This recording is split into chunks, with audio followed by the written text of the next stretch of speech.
Hello everyone, Teacher Teresa here from VIP Kid, Go Go Kid, and Class Talk. Today I wanted to talk about extension for level 1, especially with UAs. I heard recently that a lot of teachers are struggling with what to do because there's so little to cover in those UAs and there isn't a lot of vocabulary on the screen and the students are very familiar with the content. So if you're not already doing it, I really encourage you to try more sentences with your students.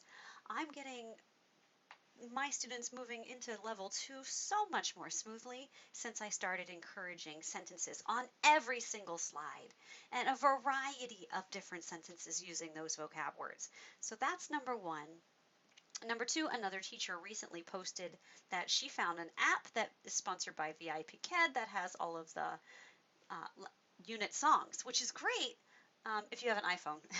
It didn't work on my iPad or on my uh, Kyocera cell phone, which isn't here. It's a Droid, but it's a cheap Walmart version. It didn't work on my husband's Samsung either because I tried that as well. So if you have luck with that, you can look for her in the VIP Kid Level 1 tips group, but it didn't work for me. So in addition to that, something else that I will do is I begin phonics with my level 1 kiddos.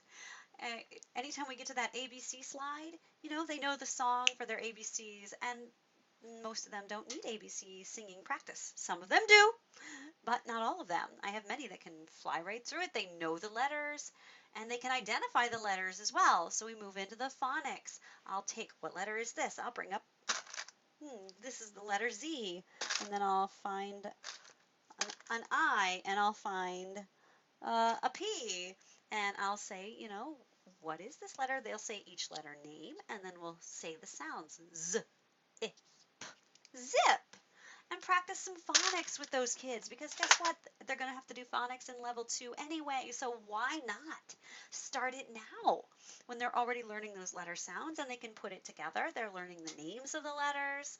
It's a great bridge between level 1 and level 2. Love doing that. I also constantly read board books with my level 1 kids because, especially Dr. Seuss, by the way, he's my favorite, because a lot of the words in the books are part of the VIP Kid vocabulary already, and children love to find out what's behind. They love lift the flap. So if you're not reading books with your kids after UAs are over, I strongly recommend it.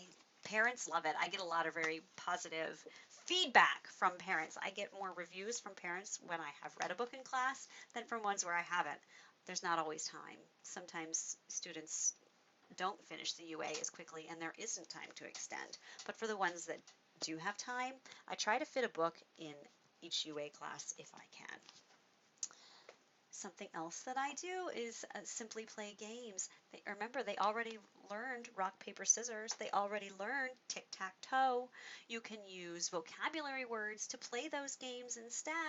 You don't have to just play XOXO. You can write vocab words just like you do, or draw pictures on your whiteboard just like you do in level 2.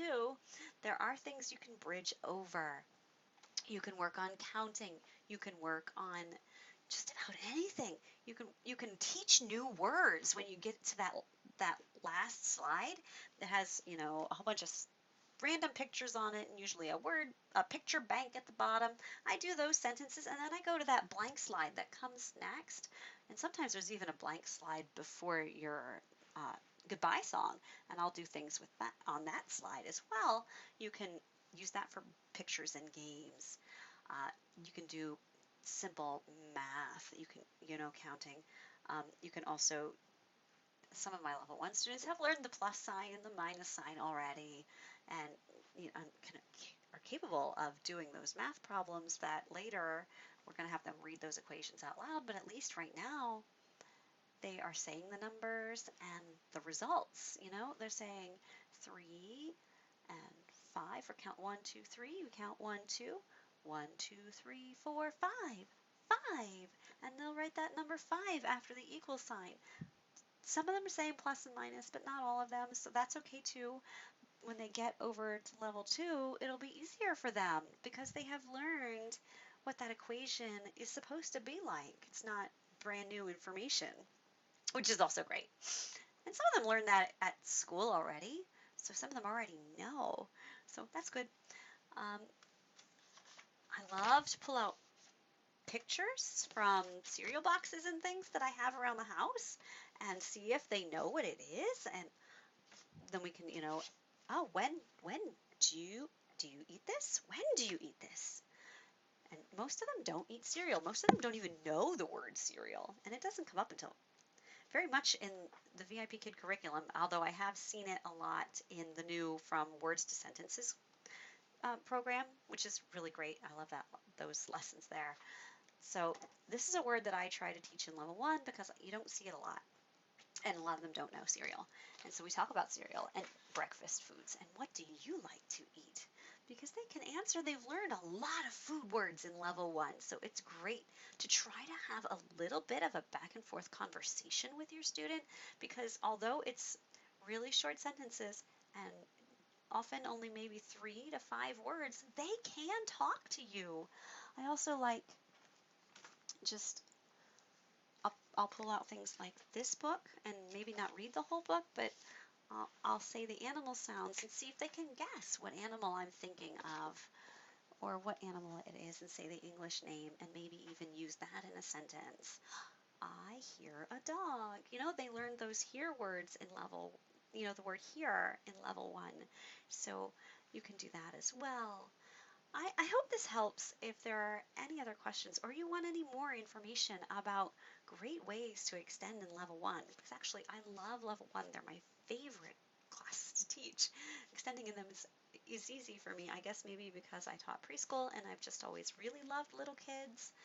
I'm actually certified to teach English 7 through 12, and I thought when I started VIP Kid that I would love them most, but I don't.